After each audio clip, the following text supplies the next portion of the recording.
ഇപ്പോഴത്തെ ഒരു ട്രെൻഡ് എന്ന് വെച്ചാൽ പല കാരണങ്ങൾ കൊണ്ടും പ്രഗ്നൻസി നീട്ടിക്കൊണ്ടുപോകുന്നുള്ളതാണ്.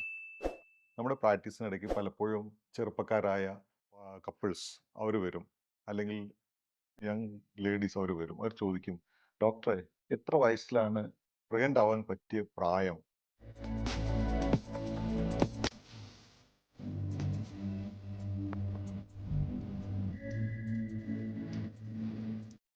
ഹലോ, ഞാൻ doctor Nasar, senior consultant gynaecology and head department, Aster MIMS Kozhikode.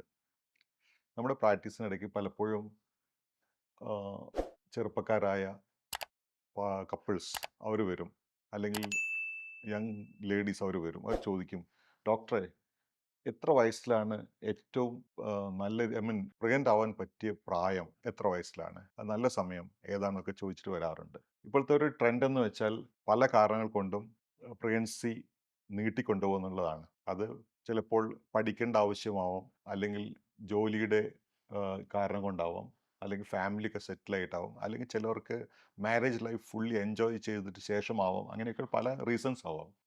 അപ്പോൾ എത്രയാണ്, അല്ലെ ഏതാണ് ഏറ്റവും പ്രഗ്നൻസി ആവാനുള്ള പറ്റിയ പ്രായം? അപ്പോൾ അങ്ങനെ ചോദിച്ചു കഴിഞ്ഞാൽ അങ്ങനെ ഒരു ഡെഫിനറ്റ് ആൻസർ ഒന്നും പറയാൻ പറ്റില്ല. എപ്പോഴാണോ അവർ മെൻ്റലി പ്രിപ്പയർ ഫോർ ദാറ്റ്, അതാണ് അതിൽ ഏറ്റവും അല്ലെങ്കിൽ ബാക്കിയുള്ള കാര്യങ്ങൾ അവർക്ക് അതിന് ബെസ്റ്റ് ടൈം തോന്നുന്നത്, that is the best time. പക്ഷേ ചില കാര്യങ്ങൾ നമ്മൾ അതിൻ്റെ ഫാക്ടേഴ്സ് നമ്മൾ അതിൻ്റെ ബാക്ക്ഗ്രൗണ്ടിൽ അറിഞ്ഞിരിക്കണം. ആസ് എ ഡോക്ടർ അത് ഞാൻ പറയേണ്ട എൻ്റെ ബാധ്യതയാണ്. അതായത് ഒരു സ്ത്രീയെ സംബന്ധിച്ചിടത്തോളം അവൾ പ്രസവ സമയത്ത്, അല്ലെങ്കിൽ കുഞ്ഞായി ജനിക്കുന്ന സമയത്ത് അവളുടെ ശരീരത്തിൽ കുറച്ച് അണ്ടത്തിൻ്റെ സ്റ്റോക്ക് ആയിട്ടാണ് അവൾ ജനിക്കുന്നത്.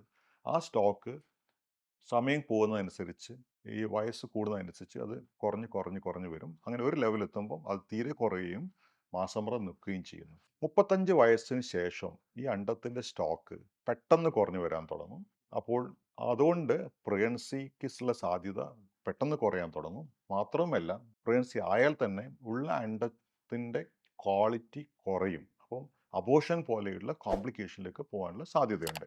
അപ്പോൾ 35 വയസ്സിനോട് അടുക്കുന്നുണ്ടെങ്കിൽ പ്രത്യേകം സൂക്ഷിക്കണം. അതിലും നേരത്തെ തന്നെ ഗർഭിണിയാവാനുള്ള പ്രത്യേക ഒരു മനസ്സിലുണ്ടാവുന്നത് നല്ലതാണ്. അതുപോലെ തന്നെ ഒരു പ്രത്യേകം നമ്മൾ അറിയേണ്ട കാര്യമാണ് പല അസുഖങ്ങൾ. ഒന്ന് എൻഡോമെട്രിയോസിസ്, 2 പോളിസിസ്റ്റിക് ഓവറി. അപ്പോൾ എന്തെങ്കിലും കാരണം കൊണ്ട് പിന്നെ ആവാന്നൊക്കെ നീട്ടിവെക്കും. പക്ഷേ ആക്ച്വലി അതിനു വേണ്ടി ട്രൈ ചെയ്യാൻ തുടങ്ങുമ്പോഴാണ് പ്രഗ്നൻസി ആവുന്നില്ല എന്നവർക്ക് മനസ്സിലാവുന്നത്. ഇപ്പോൾ പോളിസിസ്റ്റിക് ഓവറി എടുക്കുകയാണെങ്കിൽ അതിലെ പ്രശ്നം എന്താണെന്ന് വെച്ചാൽ അണ്ടോൽപാദനം എല്ലാ മാസവും നടക്കുന്നില്ല.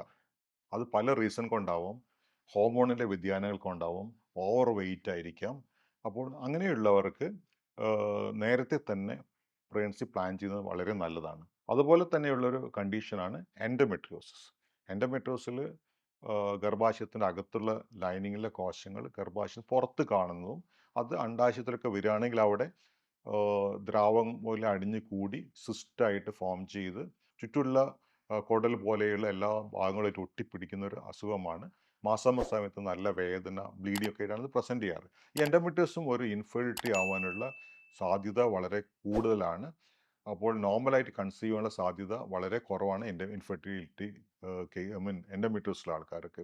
അപ്പോൾ പലപ്പോഴും എൻഡോമെട്രിയോസ് ഉള്ള കാര്യം അറിയുന്നുണ്ടാവുകയില്ല. ഈ ഇൻഫെർട്ടിലിറ്റിയുടെ പ്രാക്ടീസിന് വേണ്ടി ഇൻവെസ്റ്റിഗേഷൻ ഒക്കെ ചെയ്യുമ്പോഴാണ് ഇങ്ങനെ അസുഖം ഉണ്ടെന്നുള്ളത് കാണാനുള്ളത്. അപ്പോൾ ഇങ്ങനെയുള്ള പ്രശ്നങ്ങൾ ഉള്ളതായിരിക്കാം. അതുകൊണ്ട് എന്തെങ്കിലും കാരണം കൊണ്ട് ഫോർ നോ റീസൺ പ്രഗ്നൻസി നീട്ടിക്കൊണ്ടുപോകുന്നത് അത്ര നല്ലതല്ല. അപ്പോൾ what is the right age for pregnancy എന്ന് വെച്ചാൽ പ്രത്യേകിച്ച് ആൻസർ ഒന്നുമില്ല. When they are mentally prepared. പക്ഷേ ഈ ശരീരത്തിലുള്ള എഗ് സ്റ്റോക്ക് കുറഞ്ഞു പോകുന്ന ഒരു അവസ്ഥയുണ്ട്. അത് പക്ഷേ നമുക്ക് ടെസ്റ്റുകൾ വെച്ച് മനസ്സിലാക്കാൻ പറ്റും. പ്രധാനമായുള്ള ടെസ്റ്റാണ് AMH എന്ന് പറയുന്ന ടെസ്റ്റ്. നിങ്ങൾ കേട്ടിരിക്കും, AMH ടെസ്റ്റ് എന്ന് പറയും. AMH ടെസ്റ്റിൽ ചെയ്തത് അതിലെ ലെവൽ എത്ര ഉണ്ടെന്നുള്ളതാണ്. MH വാല്യൂ 2 അല്ലെങ്കിൽ കുറവാണെങ്കിൽ അത് വളരെ പ്രശ്നമുള്ള കണ്ടീഷന്, പ്രഗ്നൻസി ആവാനുള്ള സാധ്യത കുറയും. വേറൊരു കാര്യം കൂടി പ്രത്യേകം ശ്രദ്ധിക്കേണ്ടതെന്ന് വെച്ചാൽ മെയിൽ പാർട്ണറുടെ കാര്യം കൂടി ശ്രദ്ധിക്കേണ്ടത്. ഫീമെയിൽ പാർട്ണർ ചിലപ്പോൾ പെർഫെക്റ്റ്ലി ഓക്കെ ആയിരിക്കും. പക്ഷേ മെയിൽ പാർട്ണർ ചിലപ്പോൾ പാരാമീറ്റേഴ്സൊക്കെ വളരെ കുറവായിരിക്കാം. അപ്പോൾ രണ്ടും കൂടി കമ്പൈൻ ചെയ്യുമ്പോൾ അതിൽ കൂടുതൽ പ്രശ്നത്തിലേക്ക് കടക്കാനുള്ള സാധ്യതയുണ്ട്. അപ്പോൾ നേരത്തെ തന്നെ എല്ലാ കണ്ടീഷനും ഒരുവിധം സെറ്റായെന്ന് കണ്ടു കഴിഞ്ഞാൽ തന്നെ പ്രഗ്നൻസിക്ക് വേണ്ടി ട്രൈ ചെയ്യാണ് നല്ലത്. ലേറ്റ് ആവുന്നതനുസരിച്ച് മെഡിക്കൽ പ്രോബ്ലംസ് വരാൻ സാധ്യതയുണ്ട്. ബ്ലഡ് പ്രഷർ, ഡയബറ്റീസ് ഒക്കെ കോംപ്ലിക്കേഷൻ വരാൻ സാധ്യതയുണ്ട്. അതുപോലെ തന്നെ കുട്ടിയെ ബാധിക്കുന്ന ഒരു പ്രശ്നമാണ് ഡൗൺ സിൻഡ്രോം. അത് നിങ്ങൾക്കറിയാം, മംഗോൾ ബേബി എന്ന് പറയും. അങ്ങനത്തെ ഒരു മംഗോൾ ഫേസ് ഉള്ള മാനസികമായി അല്ല മെൻ്റലി റിട്ടാർഡ് ആയിട്ടുള്ള കുട്ടികളിലാണ് ഈ ഡൗൺസ് ബേബി.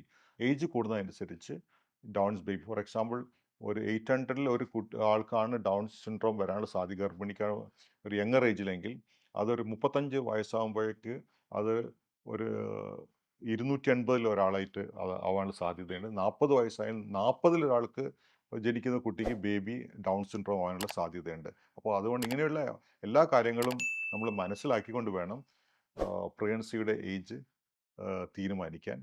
അത് വെറുതെ ഫോർ നോ റീസൺ നീട്ടിക്കൊണ്ടുപോകുന്നത് ഒട്ടും അഭികാമ്യമല്ല. അപ്പോൾ വേറൊരു വീഡിയോയുമായി നമുക്ക് വീണ്ടും കാണാം.